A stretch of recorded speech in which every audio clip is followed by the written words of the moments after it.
Gergovie, tout le monde sait où c'est, mais Alésia. Blois devient le lieu où on aime assassiner les gens.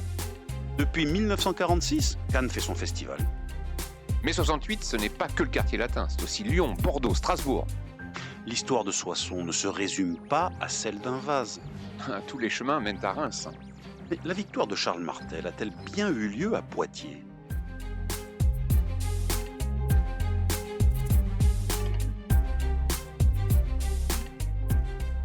Grande date de nos régions, une émission animée par Éric Labaille et Cédric Delaunay. Un podcast ici en région.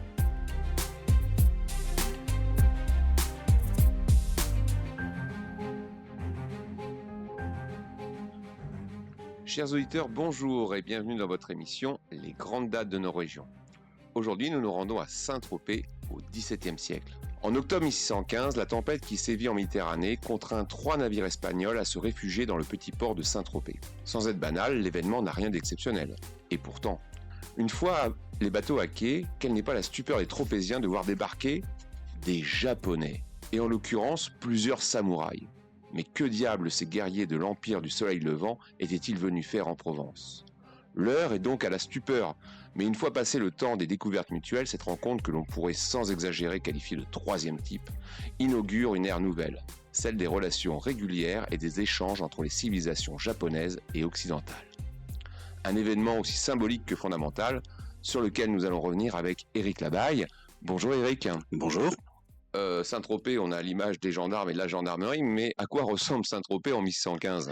Bon, Saint-Tropez en 1615 est une petite ville fortifiée, récemment fortifiée, qui est un port tout à fait, je dirais presque banal sur les rives de la Méditerranée, qui appartient au Royaume de France et qui est entouré par des pays nettement plus puissants que des puissants voisins comme le Royaume d'Espagne ou tous les royaumes italiens. Donc si on a bien compris, ces Japonais ne venaient pas spécifiquement à Saint-Tropez. Alors d'où est-ce qu'ils viennent ? Quelle est leur histoire là ? C'est étrange. Eh bien, ils viennent du Japon. Ils viennent du Japon parce que depuis quelques années, même pas forcément de dizaines d'années, mais quelques années, le Japon est entré en contact régulier avec la civilisation occidentale, européenne, et en l'occurrence avec les Espagnols. Les Espagnols s'intéressent au Japon pour 2 raisons. La première, pour y créer de nouveaux débouchés commerciaux, et la deuxième raison est une raison purement religieuse, puisqu'ils ont un projet d'implantation de missionnaires au Japon, et à terme, pourquoi pas, une conversion totale de la population japonaise. Donc il y a les Espagnols sont implantés colonialement parlant dans l'océan Indien. Oui, c'est via les Philippines qu'ils commencent à aborder le Japon. Alors les premiers contacts sont relativement, je dirais, discrets et presque anecdotiques, mais ils donnent lieu à un intérêt mutuel. C'est-à-dire qu'à la fois les Japonais et les Espagnols comprennent tout l'intérêt qu'ils ont à entamer des relations réciproques. Alors, a-t-on des témoignages qui nous retracent les réactions des Tropéziens face à ces étranges visiteurs ? Les Tropéziens sont stupéfaits, on s'en doute.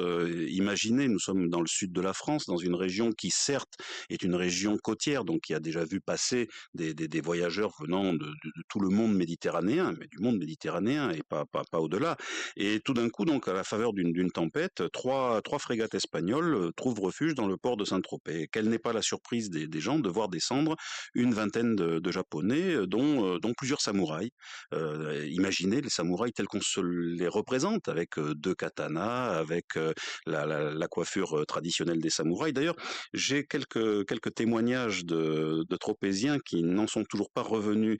D'abord sur l'apparence physique des Japonais. J'en cite un qui dit « Ils ont la tête rase, excepté une petite bordure sur le derrière, faisant une flotte de cheveux sur la cime de la tête retroussée et nouée à la chinoise. » Autre sujet d'étonnement, ils se mouchent dans des mouchoirs en papier de soie. C'est quand même, pour l'époque, c'est quand même un raffinement tout à fait extraordinaire.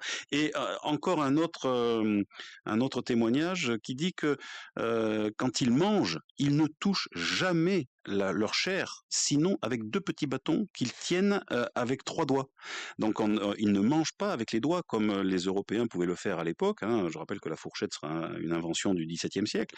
Et donc ils sont marquants par leur raffinement tout à fait oriental. Ouais, d'où la fascination peut-être des Occidentaux pour les Orientaux, justement pour cette qualité, cette finesse à la fois de la gastronomie, des arts de la table et aussi la façon de se comporter très civile. Oui, tout à fait. Et également le côté militaire de la chose. N'oublions pas que les samouraïs sont avant tout des guerriers, et des guerriers qui affichent leur fonction militaire avec leurs 2 katanas croisés sur le devant de leur habit, qui font également l'objet que de témoignages. Je vous en cite un autre. Les épées et dagues sont faites en façon de cimeterre, très peu courbe et de moyenne longueur, et sont si fort tranchants que, y mettant un feuillet de papier et soufflant, ils coupent le papier. Ce qui prédomine, c'est donc la curiosité plutôt que la peur ou l'appréhension de l'autre. Ah, c'est une curiosité totale, c'est une curiosité finalement assez bienveillante, d'autant plus bienveillante qu'il s'est passé un événement particulier avant l'arrivée des Japonais à Saint-Tropez. C'est que partant du Japon, ils sont allés d'abord en Amérique, donc Californie, Mexique, Cuba, rencontrer des émissaires du roi d'Espagne, puisque le but de la mission, c'était une mission diplomatique qui devait rencontrer le roi d'Espagne. Et cette mission, lorsqu'elle passe au Mexique, fait le choix de se convertir au christianisme.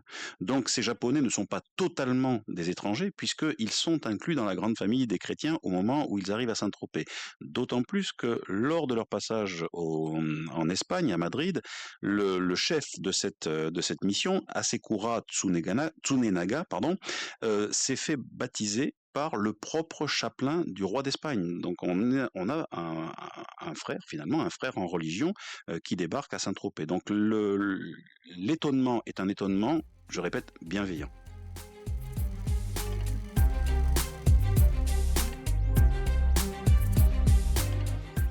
Grande date de nos régions. Un podcast ici en région.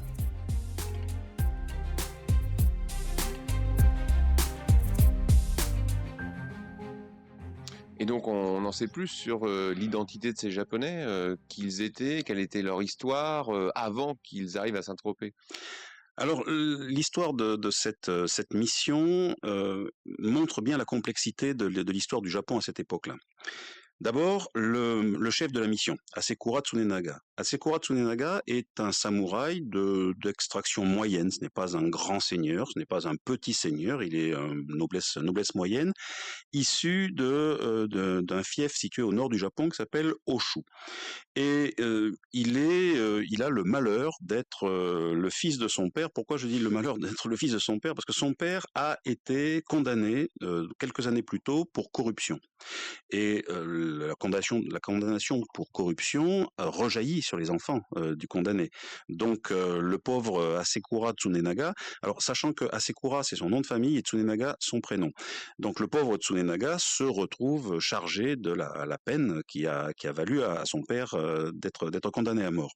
Mais il a la bonne fortune d'être un ami, d'avoir le même âge d'ailleurs que lui, du seigneur du fief qui s'appelle Date Masamune pour donner son prénom, et ce fameux Date lui propose de racheter le péché de son père en menant une expédition diplomatique à l'égard des Espagnols. Cette expédition, cette mission diplomatique a pour objet, donc je l'ai dit, de mener à bien des accords commerciaux, mais également d'ouvrir la porte du Japon au catholicisme et aux missionnaires espagnols. Et donc pour prendre contact avec les Espagnols, ils se dirigent par le Pacifique vers les Amériques en fait. Exactement. Le premier contact a lieu en Californie. La mission reste un certain temps au Mexique. À l'origine, elle comporte 180 personnes, donc plusieurs samouraïs, des secrétaires, tout un personnel qui accompagne. Finalement, du Mexique ne repartiront pour l'Europe qu'une vingtaine de personnes, une vingtaine notamment de samouraïs en grande majorité. Et donc, à partir du Mexique, en passant par Cuba, elle va arriver à Madrid, où elle va rencontrer le roi d'Espagne, Philippe III, avec lequel les négociations vont quand même bon train. Mais pour que ces négociations puissent aboutir, et notamment en termes religieux, il faut aller rencontrer le pape. Et le pape, donc c'est Paul V à l'époque, qui est à Rome. Et donc pour aller de Madrid à Rome, il faut prendre le bateau, traverser la Méditerranée et passer pas très loin de Saint-Tropez. Et donc voilà comment ils arrivent malencontreusement à Saint-Tropez. Et donc la suite de l'aventure, parce que là, on se doute bien qu'ils vont pas rester à Saint-Tropez, nos Japonais. Non, il reste quelques jours en octobre 1615 à Saint-Tropez, juste le temps de laisser passer la tempête, de refaire des provisions, et ils repartent pour Rome. L'entretien avec Paul V se passe, ma foi, très bien, les accords sont pris, tout semble aller pour le mieux. Et au moment où l'ambassade repart pour Madrid, Hasekura a la mauvaise surprise de voir le roi d'Espagne finalement revenir sur tous les accords précédemment, ou en tout cas les projets d'accords qui avaient été précédemment évoqués. Et pourquoi on a Alors pourquoi ? Pourquoi ? Il faut revenir au Japon, puisque pendant que Hasekura faisait son ambassade, il y a eu un changement à la tête du Japon. Le shogun est mort et il est remplacé par son fils. Son fils, qui s'appelle Tokugawa, c'est le nom de famille, a eu un changement de politique radical par rapport à son père. Autant son père ne voyait pas d'un mauvais œil la pénétration catholique sur la terre du Japon, autant le fils considère que le Japon doit rester japonais, la religion ne doit pas être influencée par une religion étrangère, bref, un repli total du Japon sur lui-même. Et cette politique va avoir des répercussions à tous les niveaux de la société japonaise. Et donc effectivement, ces allers-retours entre ouverture et fermeture, c'est une des caractéristiques de la diplomatie et de la vie politique internationale japonaise jusqu'au 19e siècle, où effectivement on a ces alternances où ils savent pas trop s'ils doivent négocier avec les Européens, ces nouveaux arrivants ou pas, et d'un point de vue religieux, commercial. Et ça sera tranché finalement tardivement au 19e siècle. Avec l'ère Meiji. Oui, tout à fait. Mais là, on a un revirement total qui va amener au massacre de missionnaires, au massacre de catholiques, enfin vraiment quelque chose d'assez violent. Et donc, lorsque Hasekura rentre au Japon, la situation a complètement changé. Date, qui autrefois lui avait donné les coups des franches pour négocier, finit par le considérer comme presque un adversaire, et il va mourir relativement tôt, dans des circonstances assez troubles, et sa famille va subir les persécutions, puisque je vous rappelle qu'il était devenu catholique. Donc son fils va être spolié, on va procéder à des perquisitions chez lui. D'ailleurs, on va retrouver une Bible, un crucifix et des accessoires religieux catholiques. Et finalement, cette ambassade qui aurait pu ouvrir le Japon beaucoup plus rapidement au reste du monde, moyennant des concessions religieuses, évidemment, a été un feu de paille, mais un feu de paille hautement symbolique. Et donc ce statut effectivement ambigu du catholicisme en Asie, on le retrouve avec la Chine aujourd'hui par exemple, où les catholiques en Chine sont toujours soumis à une surveillance étroite du pouvoir qui les considère comme des éléments un peu étrangers et tout compte fait exogènes à l'identité chinoise.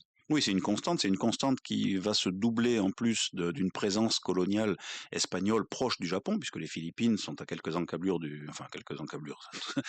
est relatif. tout est relatif, bien sûr, du Japon, et elles servent de marchepied à l'Espagne pour pouvoir imposer sa domination, ne serait-ce qu'une domination même informelle, mais sur toute la région. Et les Japonais voient ça d'un très mauvais œil. Voilà, et puis au 19e siècle, quand la révolution industrielle donnera aux Européens les armes pour aller conquérir le monde, effectivement, la méfiance des Japonais et des Chinois va bien sûr se renforcer vis-à-vis des catholiques, effectivement, vus comme des éléments exogènes à leur propre pays. Et des éléments conquérants aussi, bien sûr. Merci beaucoup, Eric. Je rappelle que vous êtes l'auteur des grandes dates de Côte d'Azur que vous pouvez trouver dans toutes vos librairies et vos points presse. Merci, Eric. Merci. Retrouvez tous nos podcasts, livres, articles et vidéos sur notre site internet icienregion.fr.